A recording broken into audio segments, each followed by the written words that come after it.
The holographic displays on the Zephyrin flagship's command bridge pulsed with alien light, casting an eerie blue glow across the faces of the assembled officers.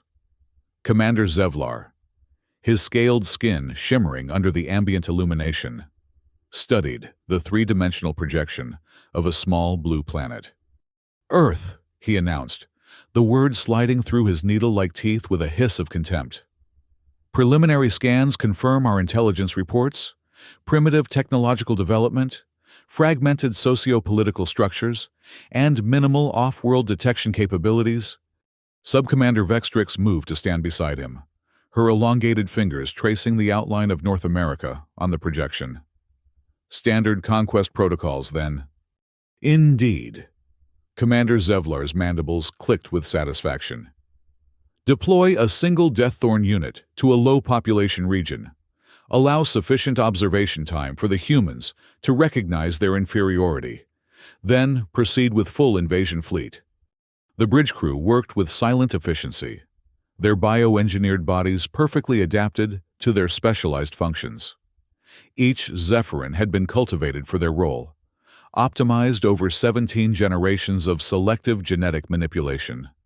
They were the pinnacle of evolution, or so they believed. "Deaththorn unit is being prepared from cryosleep," reported the operations officer. "Vitals stabilizing, combat matrix reactivating."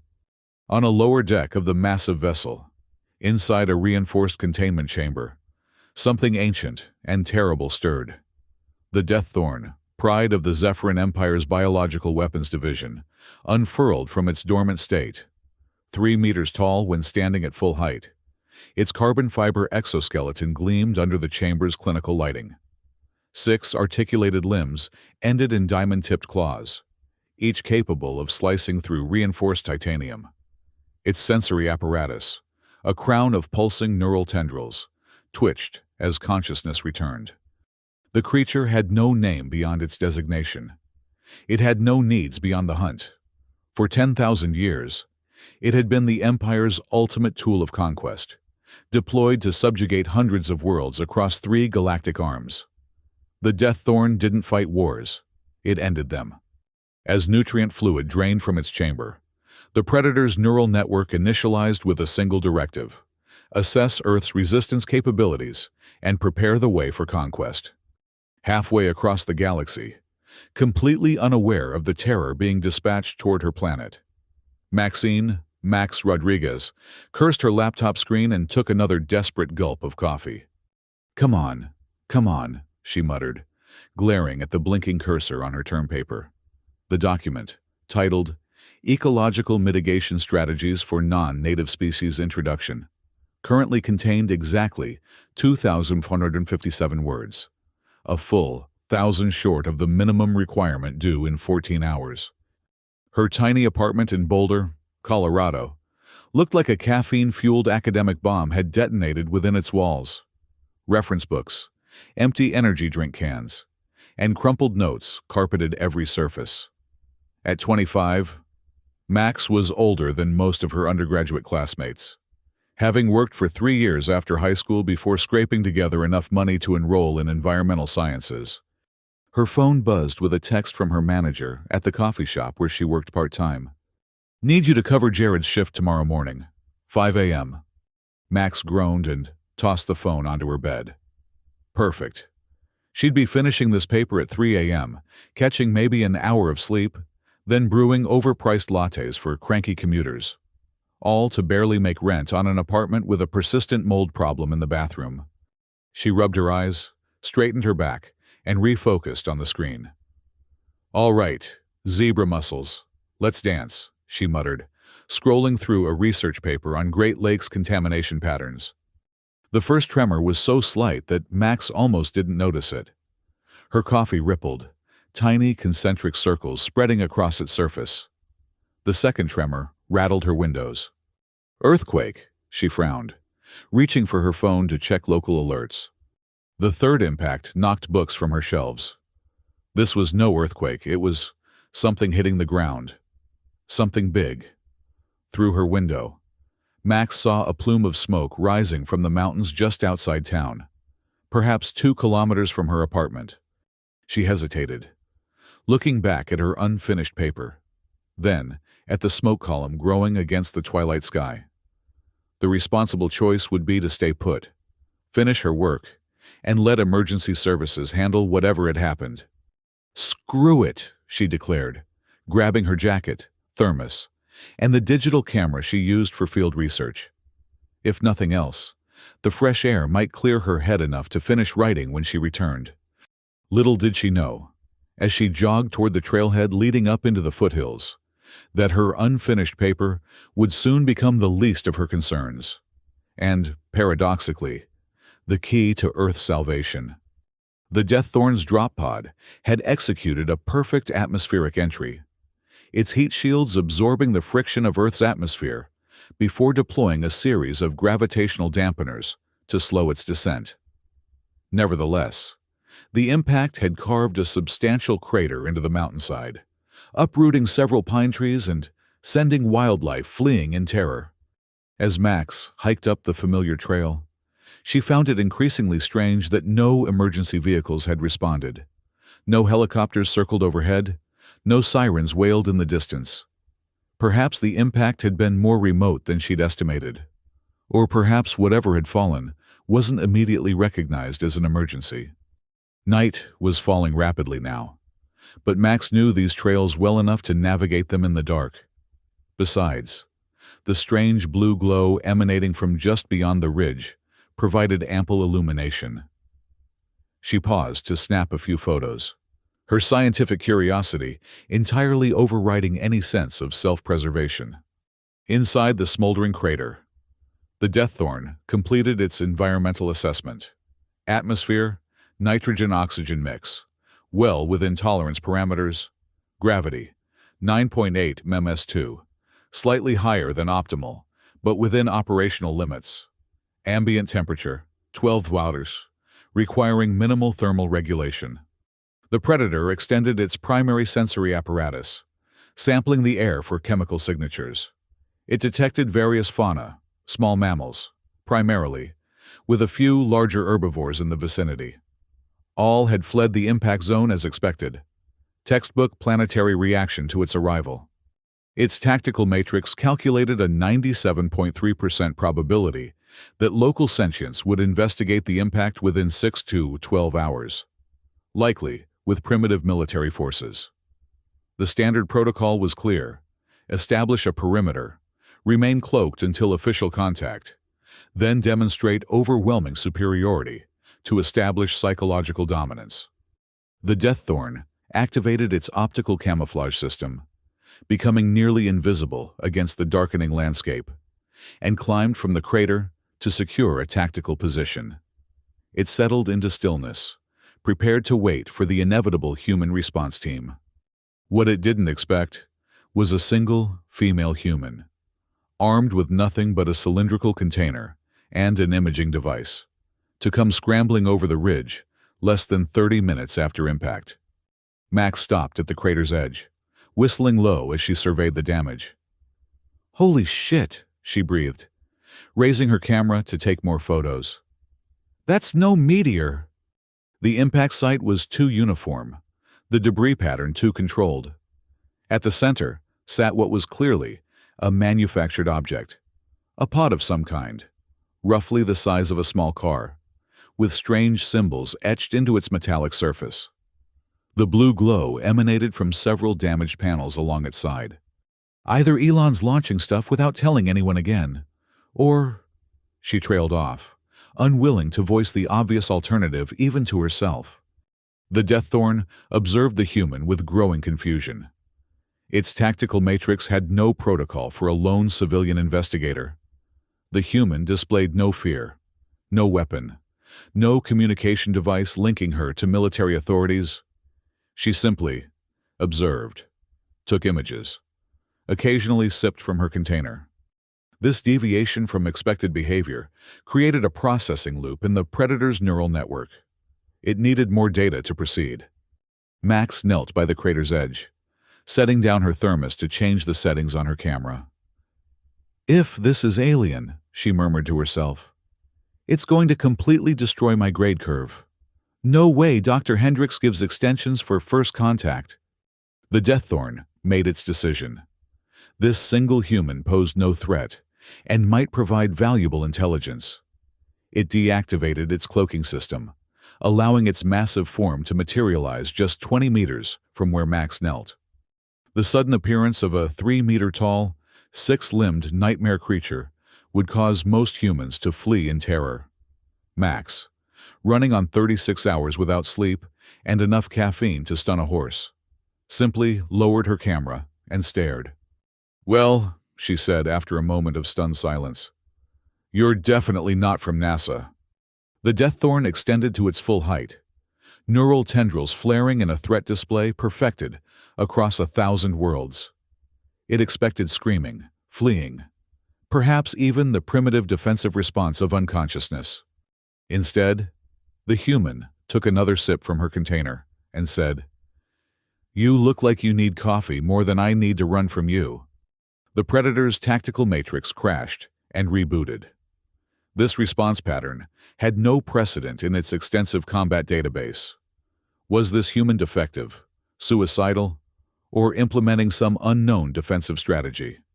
"I am Deaththorn," it announced in a voice like grinding metal, its universal translator converting its native communication into English based on the human's speech patterns. "Harbinger of the Zephyrin Empire. Kneel before me, Earth creature." Max squinted at the alien. "Yeah, I'm already kneeling, taking photos. See?" She held up her camera. "And I have a name. It's Max. Maxine Rodriguez. If we're being formal, which I guess we are since this is first contact and all." Another crash in the Predator's tactical matrix. The human was acknowledging its superiority without displaying appropriate terror. Its programmed responses had no protocol for this situation. "You will serve as my initial intelligence source," the Deaththorn declared, trying to regain control of the encounter. "Tell me of Earth's defensive capabilities." Max laughed. A short, tired sound. "Buddy, I'm an environmental science major who makes lattes for a living. The only thing I can tell you about is how invasive zebra mussels are destroying the Great Lakes ecosystem, and why I'm going to fail my term paper because I'm out here talking to you instead of writing it." The Predator stalked closer, its diamond claws leaving deep gouges in the rocky soil. "You do not comprehend your situation, human Max.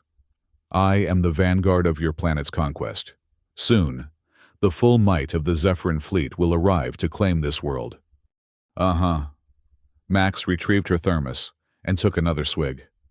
"Look, no offense to your empire, was it? But I've got bigger problems right now. I have exactly," she checked her phone, 12 hours and 17 minutes to finish a 5,000-word paper on invasive species management, or Dr. Hendricks is going to fail me. And unlike you, he actually terrifies me." The Deaththorn's neural tendrils pulsed with confusion. "You fear this Dr. Hendricks more than me? I, who have ended civilizations." "You haven't met Dr. Hendricks," Max replied, with complete sincerity. "The man once made a graduate student cry because she used the wrong font in her bibliography. He doesn't accept late work, doesn't give extensions, and has single-handedly prevented more environmental science degrees than climate change denial." A strange sensation rippled through the Predator's neural network, something akin to curiosity. This human's priorities were so utterly alien to anything it had encountered before. There was a logic to her fear, but one completely divorced from the immediate threat of annihilation. "Tell me of this paper," it demanded, neural tendrils undulating with interest despite its programming. Max sighed. Settling cross-legged on the ground as if chatting with an alien death machine was a perfectly normal evening activity. "It's about ecological intervention strategies for invasive species. You know, organisms introduced to environments where they don't naturally belong, who then proceed to wreak havoc because they have no natural predators or controls." The Deaththorn processed this information. "You study conquest via biological means?" "No, I study how to prevent biological conquest, Max corrected. How to restore balance when non-native species disrupt an ecosystem. And this Dr. Hendricks will destroy you if you fail to complete this study. Max snorted. Not literally destroy. Just fail me. Which means I've wasted $3,000 on this class, might lose my scholarship, and will definitely have to spend another semester working soul-crushing opening shifts at Starbucks. The Predator's tactical matrix attempted to equate these consequences with forms of destruction it understood. Planetary bombardment, mass extinction events, civilizational collapse. The analogy was imperfect, but strangely compelling. Human Max, it announced suddenly. I will grant you a temporary reprieve. A what now? A delay in conquest proceedings. 24 Earth hours in which to complete your academic requirement before I summon the invasion fleet.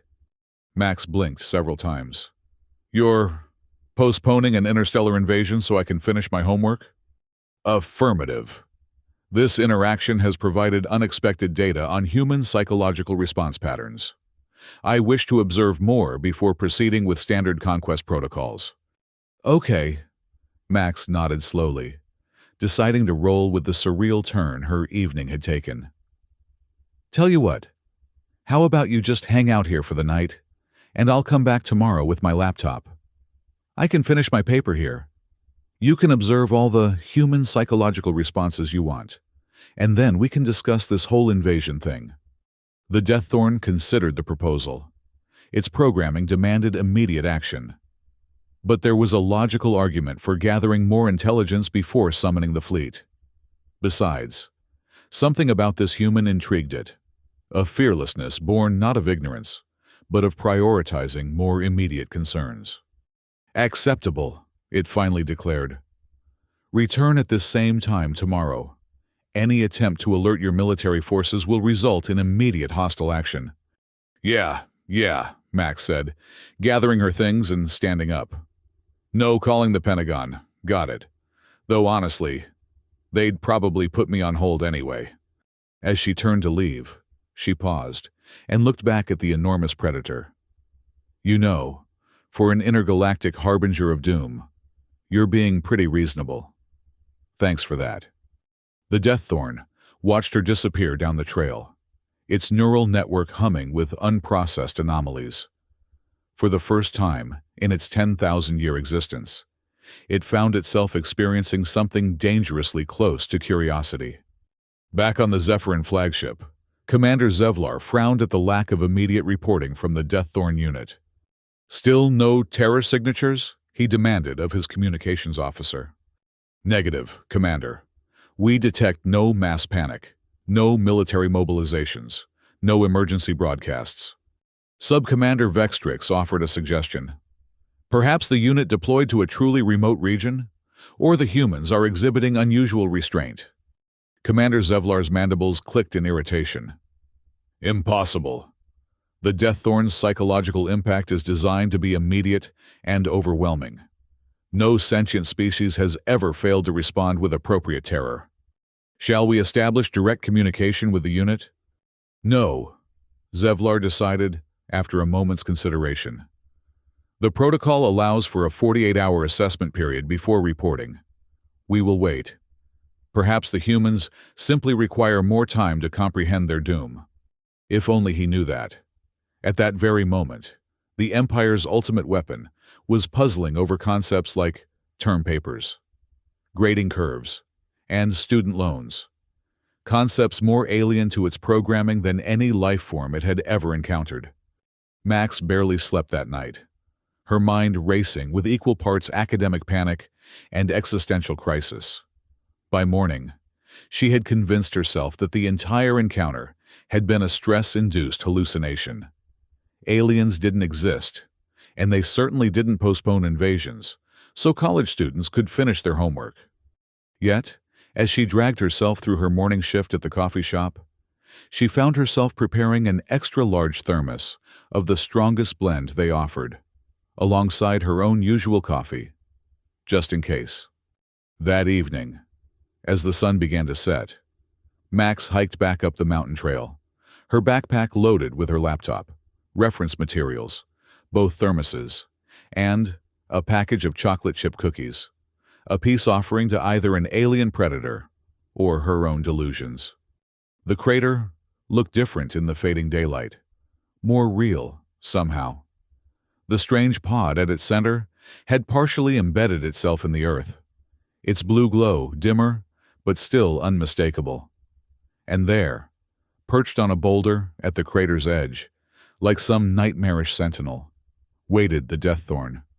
"You returned," it stated, neural tendrils flickering with what might have been surprise. "Said I would, didn't I?"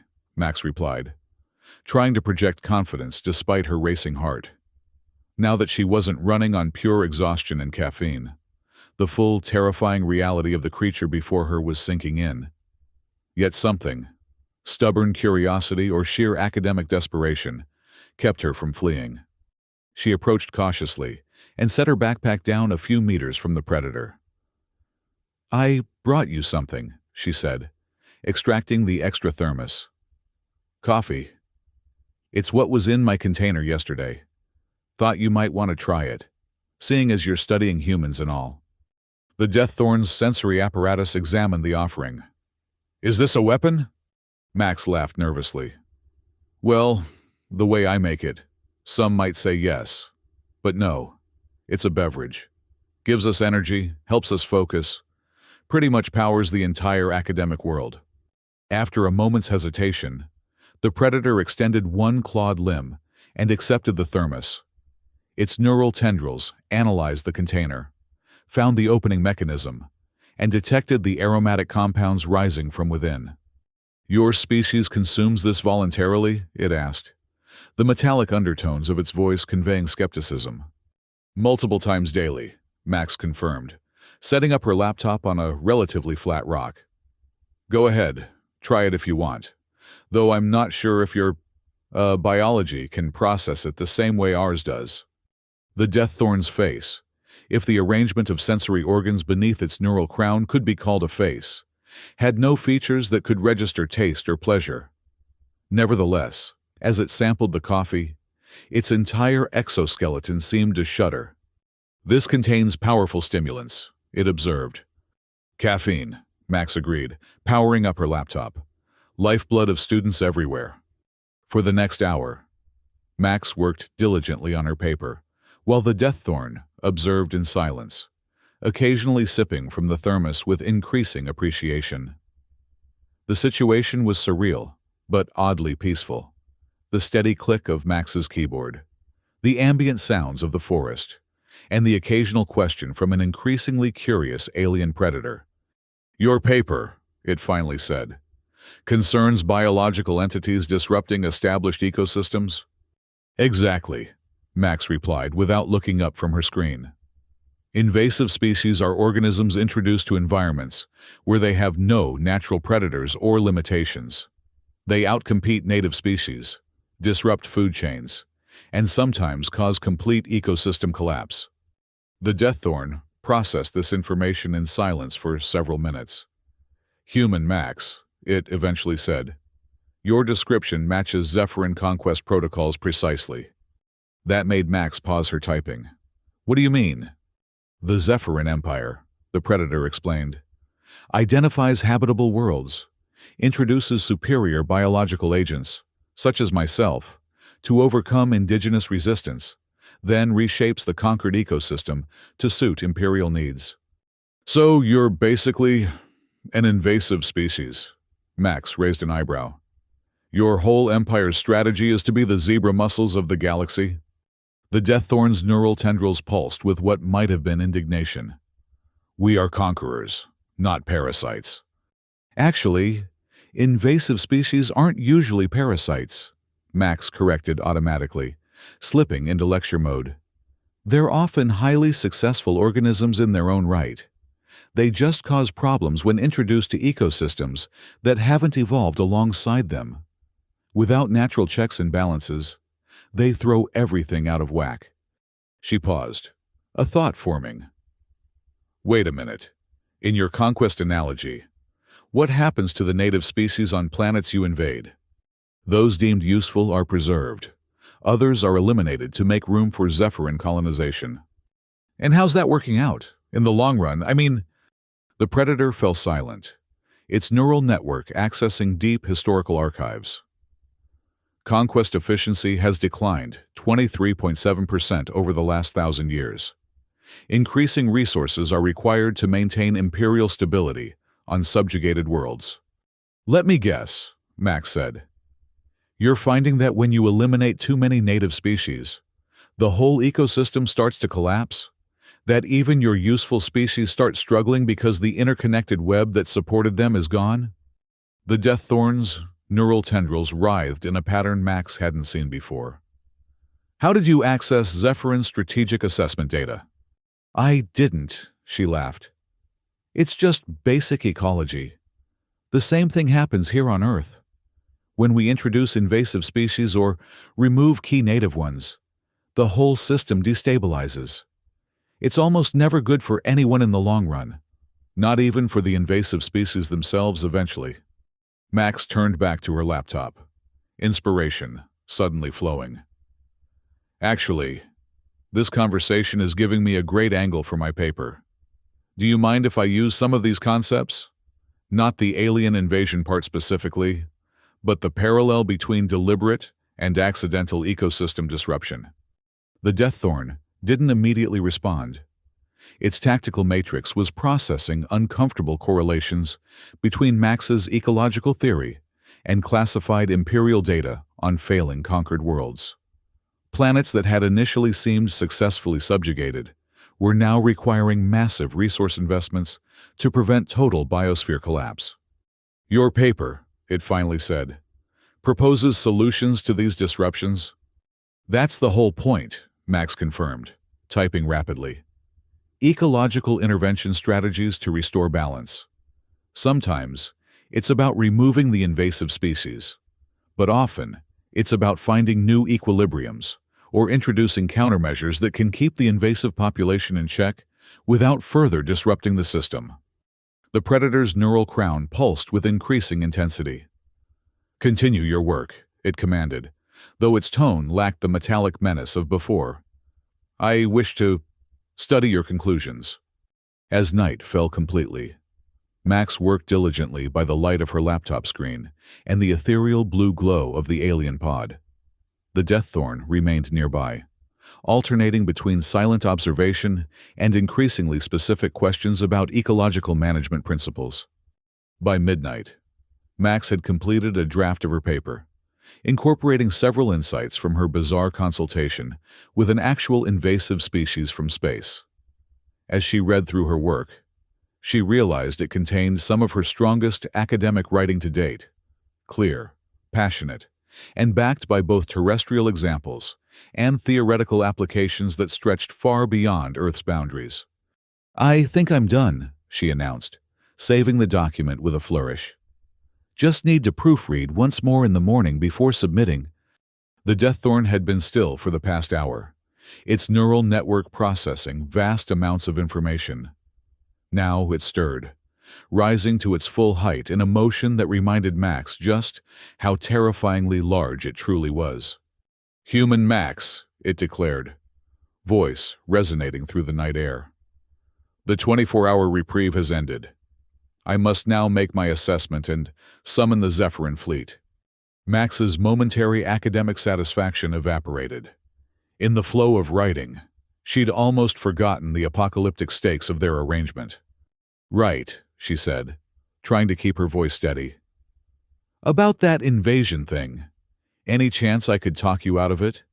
Because I've got some pretty compelling data on why being the zebra mussels of the galaxy might not be the best long-term strategy.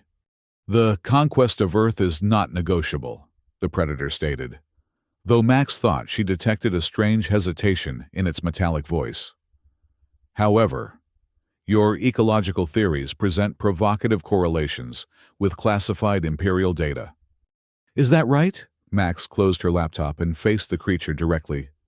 Look, I get it. You've got a job to do, but what if there's a better way? What if instead of conquest, you considered consultation? The Deaththorn's neural tendrils twisted in confusion. Explain.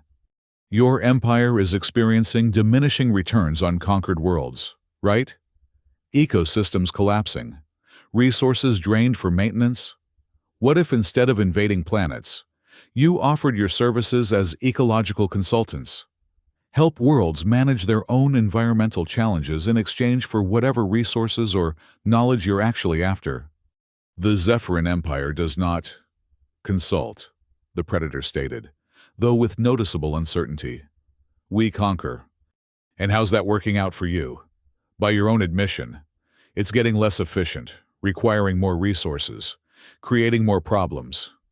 Max stood up, gesturing animatedly despite her fear. Look at Earth. We've got plenty of our own invasive species problems already.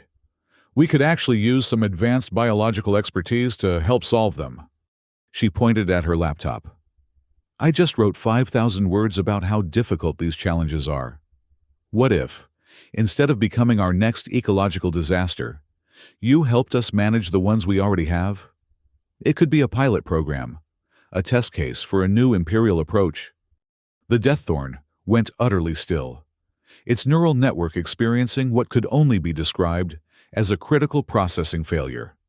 Its primary directives, conquer, subjugate, prepare for colonization, clashed violently with the logical assessment of Max's proposal and the imperial data on failing conquest models. Your suggestion, it finally said, is unprecedented. So was postponing an invasion for a term paper, Max pointed out. But you did that, and look what came of it. A potential new strategic direction for your entire empire.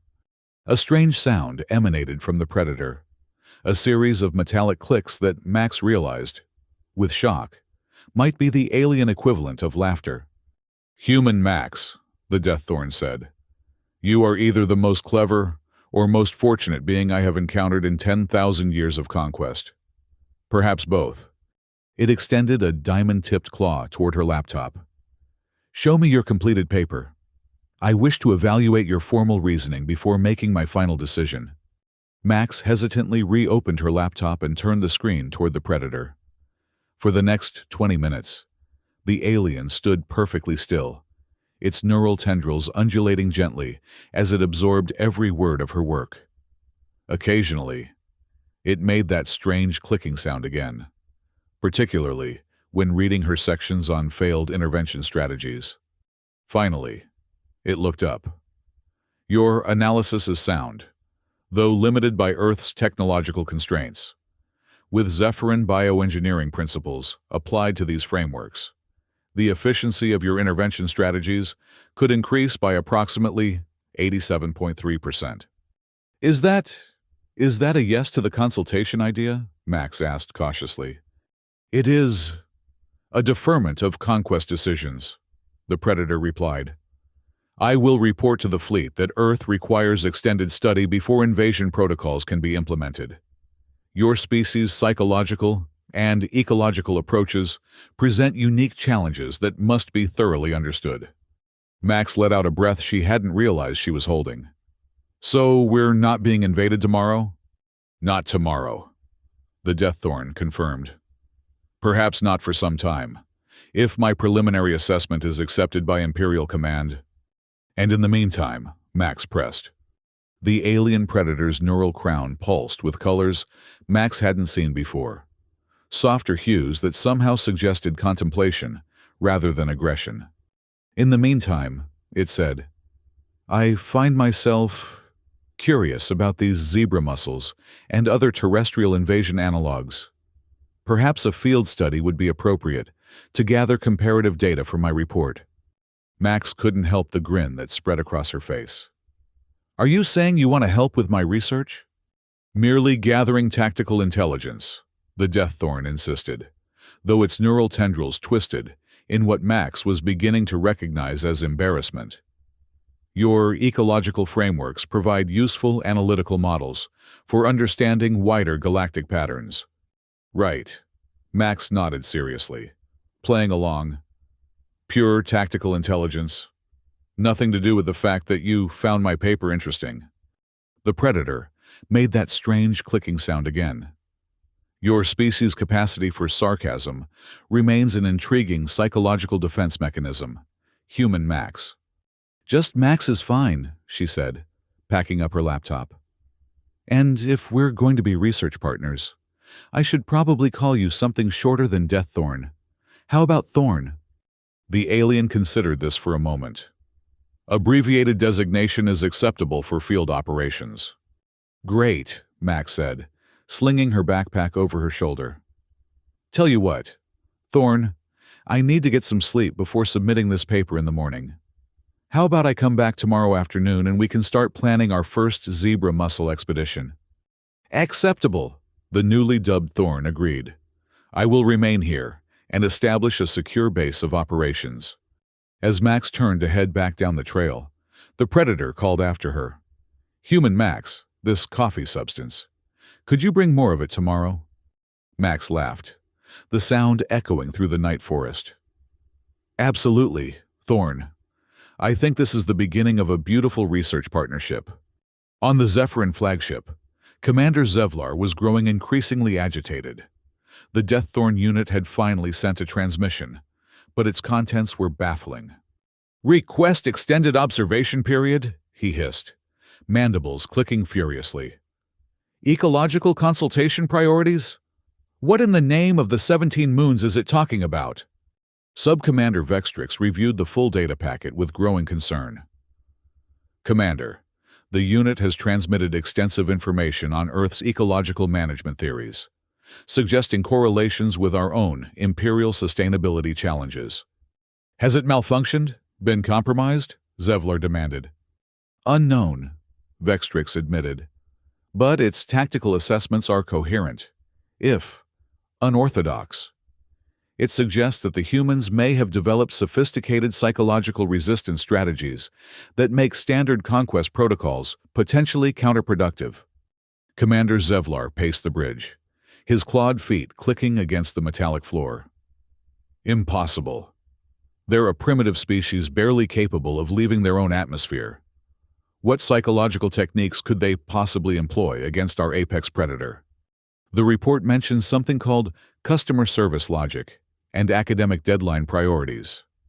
Vextrix reported, confusion evident in her voice. Apparently, these constructs created significant processing conflicts in the Death Thorn's tactical matrix. Absurd, Zevlar muttered, though a flicker of uncertainty passed through his compound eyes. The Death Thorn units had never failed before. If one was reporting unexpected resistance, reclassify Earth, he finally ordered. Move it from primitive conquest-ready to hazardous, requires extended assessment. Recall the Death Thorn unit for evaluation. Sir, Vextrix said hesitantly, the unit is requesting permission to remain on planet for continued research. It claims valuable intelligence can be gathered through ecological field studies with a native informant. Zevlar's mandibles clicked in agitation, but eventually he nodded. Very well. Authorization granted for extended deployment. But no invasion fleet will be dispatched until we understand what we're dealing with. If these humans have developed some new form of psychological warfare effective against our best weapons, we need to know everything about it. Little did the commander realize that the psychological warfare in question consisted primarily of deadpan humor, caffeine addiction, and the peculiar human ability to normalize even the most outlandish circumstances when faced with more immediate concerns, like term papers and overbearing professors. Over the next 3 weeks, Max and Thorn developed an unlikely but remarkably effective research partnership. After submitting her paper, which earned an A+ and a note from Dr. Hendricks calling it surprisingly innovative, Max had introduced the alien predator to the concept of field research. They began with the zebra mussel populations in nearby lakes, where Thorn's advanced sensory capabilities proved invaluable in tracking infestation patterns. The predator could detect chemical signatures and biological processes invisible to human technology, providing insights that would have taken years to discover otherwise. Max carefully documented everything, presenting their findings as theoretical models rather than direct observations to avoid uncomfortable questions about her research partner's origins. By their third excursion, she had accumulated enough groundbreaking data to secure early admission to a prestigious graduate program. For Thorne, the partnership provided equally valuable benefits. Each field study expanded its understanding of ecological balance and intervention strategies. It began correlating Earth's invasive species challenges with similar patterns on worlds the Zephyrin Empire had conquered, identifying critical failures in imperial management protocols that had been overlooked for millennia. Its reports to the flagship became increasingly detailed and revolutionary, proposing fundamental shifts in the Empire's approach to planetary acquisition. Commander Zevlar, initially skeptical, found himself unable to dismiss the mounting evidence that conquest-based strategies were becoming unsustainable across the Empire's vast holdings. The most surprising development, however, was the genuine friendship that formed between human and alien. Thorne's initially rigid programming had gradually given way to something like curiosity, then respect, and finally, a strange form of affection for the irreverent human who had disrupted 10,000 years of conquest protocols with nothing more than coffee, sarcasm, and ecological theory. "I still don't understand why you were so afraid of this Dr. Hendricks," Thorne commented one evening as they cataloged samples from their latest expedition. The Predator had developed a modification to its camouflage system that allowed it to accompany Max to less remote locations by projecting a human-like appearance over its alien form. Though at 7 feet tall with unusual proportions, it still drew curious glances. "Because he controlled my academic future," Max explained, peering through a microscope at a water sample. "In your terms, he was like a fleet commander who could determine whether I advanced to the next level of society or remained stuck in my current position.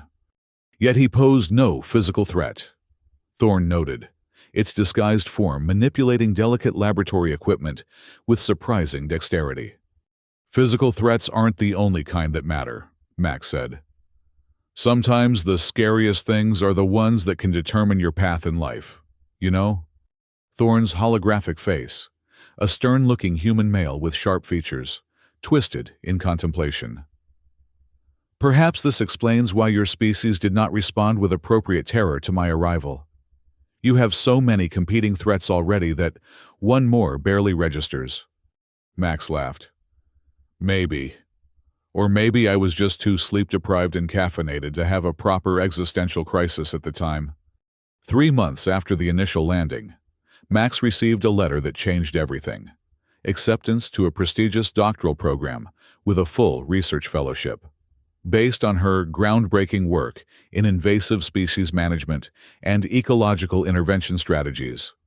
On the same day, Thorne received a transmission from the Zephyrin flagship that was equally momentous: official Imperial approval for a pilot program testing consultative ecological management as an alternative to conquest on selected worlds, with Earth designated as the primary test case.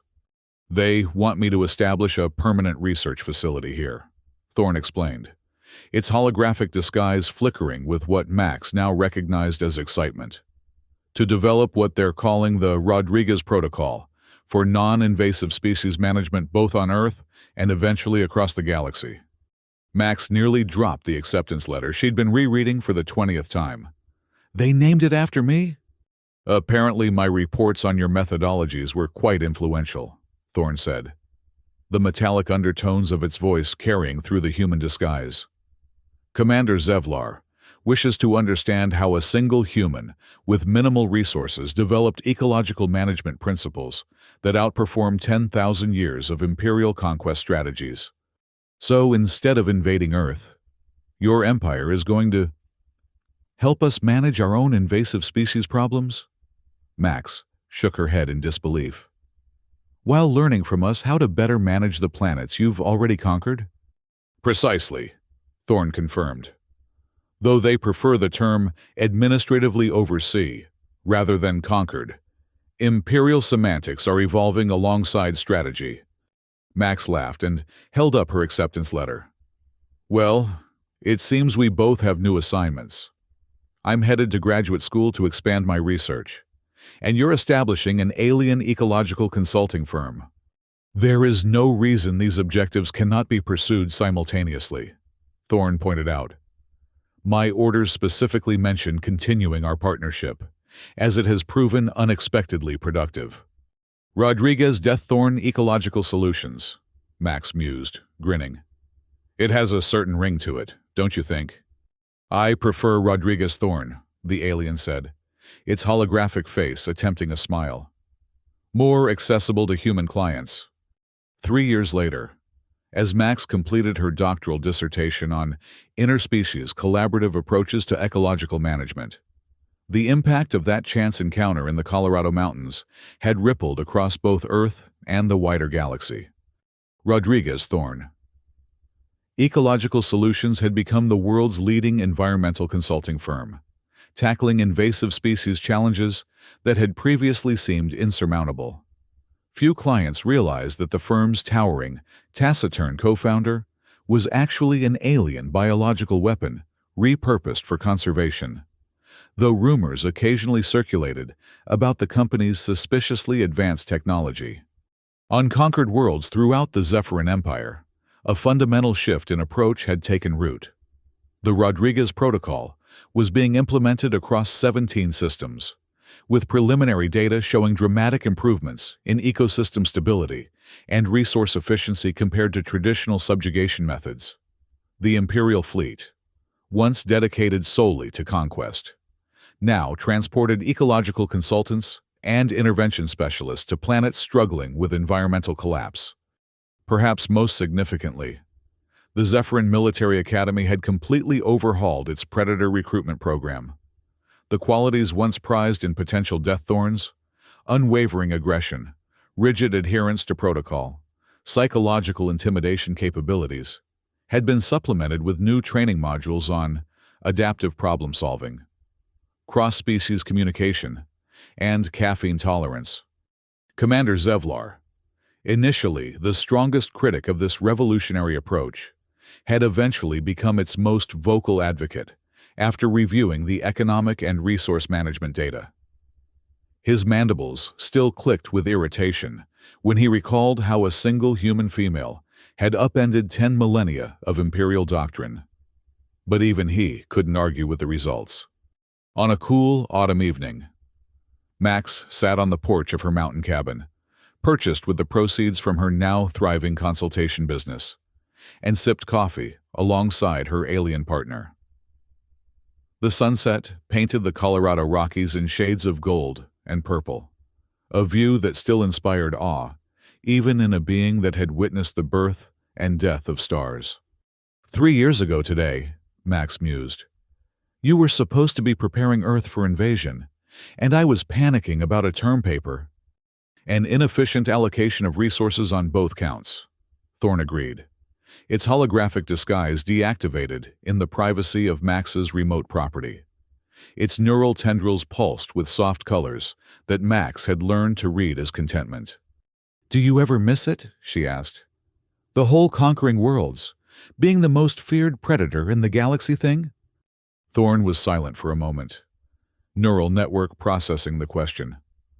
Conquest provided clarity of purpose, it finally said, but limited opportunities for growth.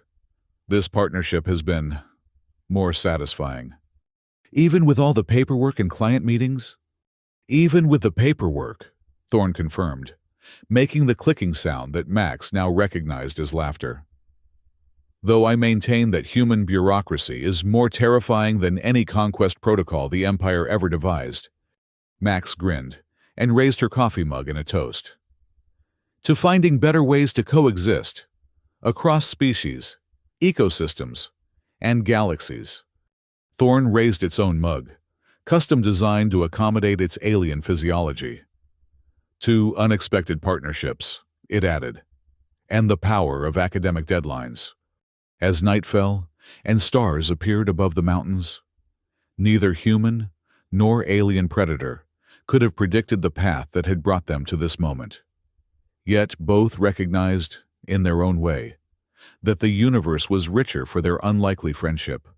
A partnership forged not through conquest or fear, but through curiosity, respect, and a shared appreciation for a good cup of coffee. Far above Earth's atmosphere, the Zephyrin flagship maintained its discreet orbit, its mission transformed from invasion to observation and support. In his private quarters, Commander Zevlar reviewed the latest report from Agent Deaththorn, designation Thorn, and made a note in the Imperial records. Earth classification update. From primitive, conquest-ready, to strategically valuable, partnership priority. Recommend immediate expansion of Rodriguez Protocol across all Imperial territories. Note: standard psychological warfare defenses ineffective against customer service logic and academic deadline priorities. All personnel to undergo mandatory training in coffee tolerance before Earth assignments. With a final click of his mandibles, softer now, almost thoughtful, he authorized the transmission that would forever change the Empire's approach to the galaxy. Perhaps conquest had never been the most efficient strategy after all. Perhaps, as the human Max had suggested, consultation offered a more sustainable path forward. And perhaps, most surprisingly of all, there was something to be learned from a species that could face the galaxy's most terrifying predator and offer it coffee instead of fear.